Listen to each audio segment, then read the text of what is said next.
Yang kita akan bahas adalah bagaimana ulama berijtihad sehingga menyimpulkan bahwa rukun wudu itu ada 6. Assalamualaikum warahmatullahi wabarakatuh. Alhamdulillah wassalatu wassalamu ala Rasulillah wa ba'du. Kali ini kita akan membahas tentang rukun wudu atau fardu wudu.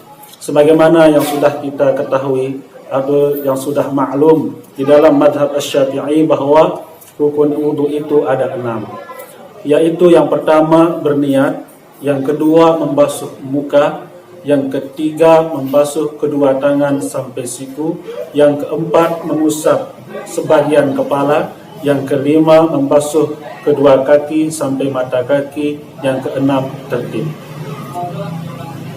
Yang kita akan bahas adalah bagaimana ulama berijtihad sehingga menyimpulkan bahwa rukun wudu itu ada 6. Padahal di dalam Al-Quran disebutkan, A'udzu billahi minasyaitonir rajim, ya ayyuhalladzina amanu idza qumtum ilas salati faghsilu wujuhakum. Wahai orang-orang yang beriman, jika kalian hendak salat, satu, faghsilu wujuhakum, maka basuhlah wajah-wajah kalian. Wa aydiyakum ilal marafiqi. Yang kedua, basuhlah kedua tangan kalian sampai siku. Wamsahu bi ru'usikum, kemudian usaplah kepala kalian. Wa arjulakum ilal ka'bain. Yang keempat adalah basuhlah kaki kalian sampai kedua mata kaki. Dalam Al-Quran kita dapati bahwa yang disebut oleh Allah Subhanahu wa Ta'ala ada 4, yaitu membasuh wajah, membasuh tangan, mengusap sebagian kepala, dan membasuh kaki.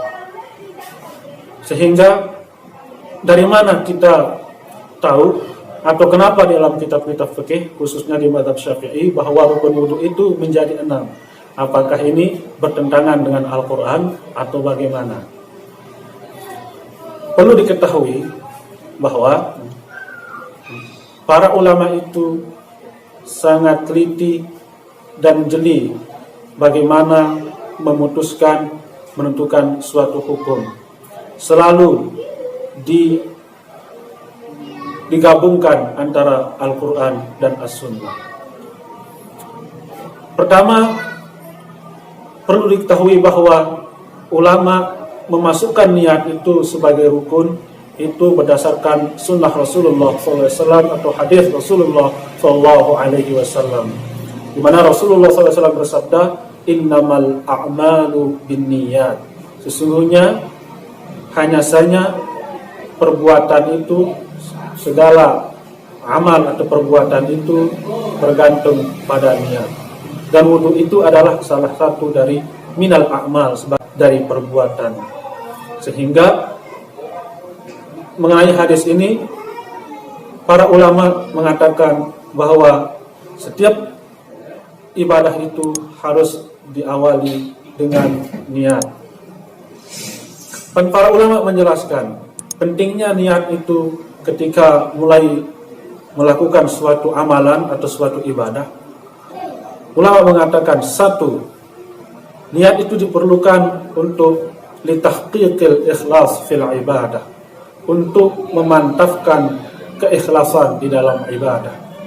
Yang kedua, fungsi niat itu adalah litamyiz bainal ibadah wal 'adah, untuk membedakan antara perbuatan ibadah dan adat. Wa tamyiz baina ibadatin wa ibadatin ukhra, dan untuk membedakan antara ibadah yang satu dengan ibadah yang lain. Seumpama berniat di dalam berwudu untuk membedakan apakah kita sedang beribadah, yaitu melakukan wudu, atau kita sedang cuci muka biasa. Itu juga dalam mandi janabah, ghusnul janabah.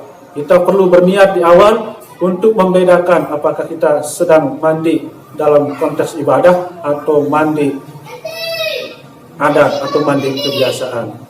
Itulah fungsi niat di dalam ibadah. Yang kedua, masalah tartib.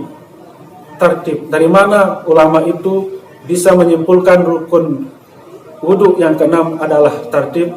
Ini adalah berdasarkan logika, atau logika yang dibangun atas dasar hadis juga, di mana Rasulullah SAW bersabda, "Ibda'u bima bada Allahu bihi." Mulailah kalian dengan apa yang Allah mulai dengannya. Sehingga makna dari hadis ini adalah dalam ayat Al-Quran yang disebut, karena Allah memulai dengan memerintah atau menyuruh mulai dari basuh muka, kemudian kedua tangan, kemudian mengusap kepala, dan seterusnya.